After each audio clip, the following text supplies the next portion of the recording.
Hi guys, I'm going to be making a video about the next 12 months and what the tarot cards say about that. So if you're interested, keep watching.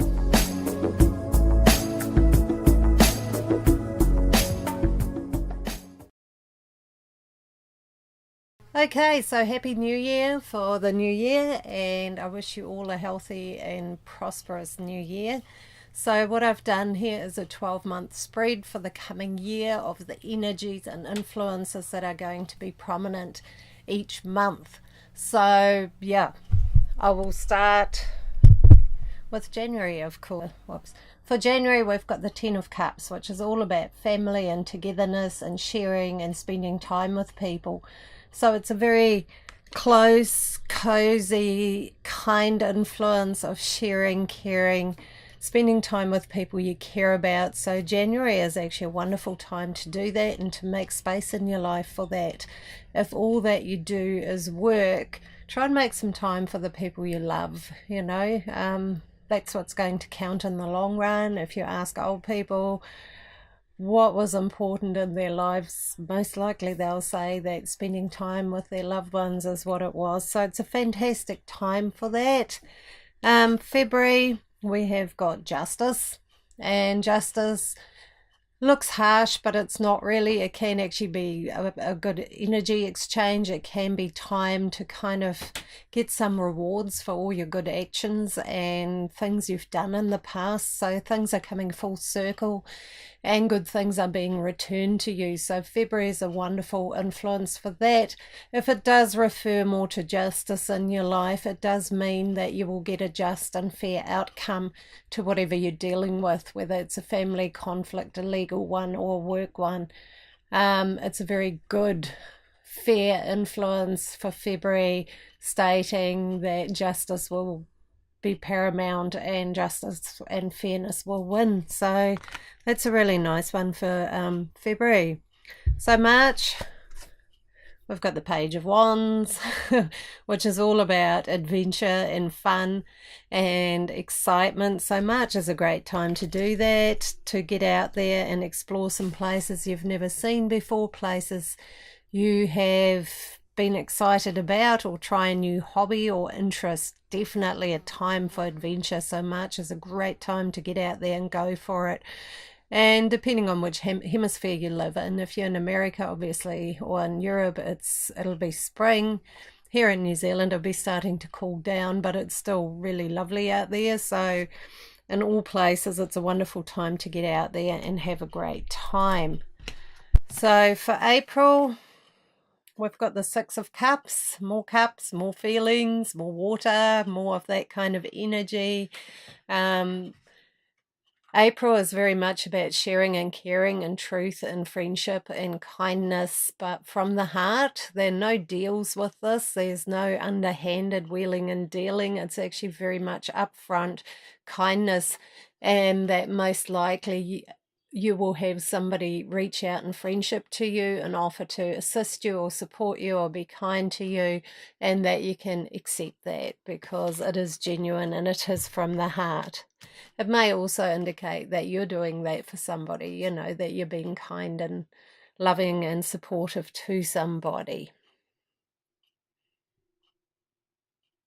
So in May, we've got one that's not so cheerful. It's the Eight of Swords, and it means feeling a little bit stuck, feeling a bit trapped, feeling like, oh, you can't get moving forward, like there's a barrier and you can't quite push past it.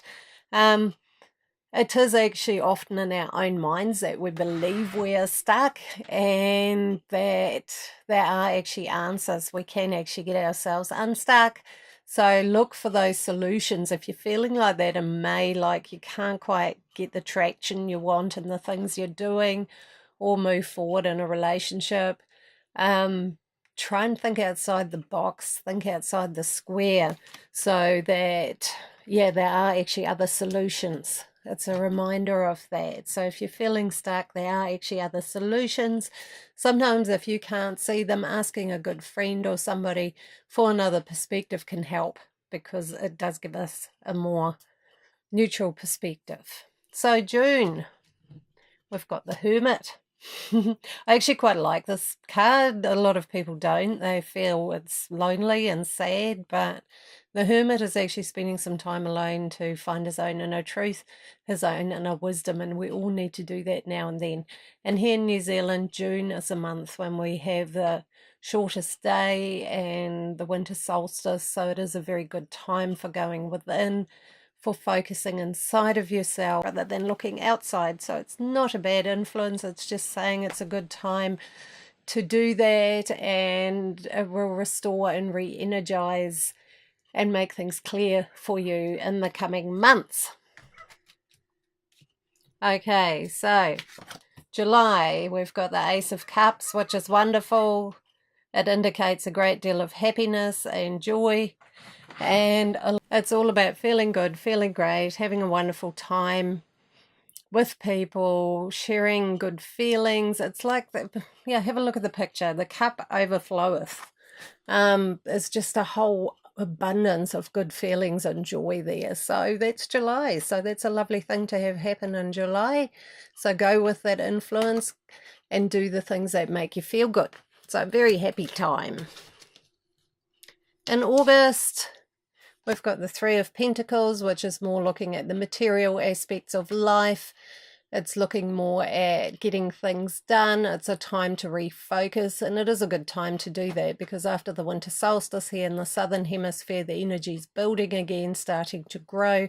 So it's a great time to put new projects, new goals, and new things into place in August. So great time to get things done.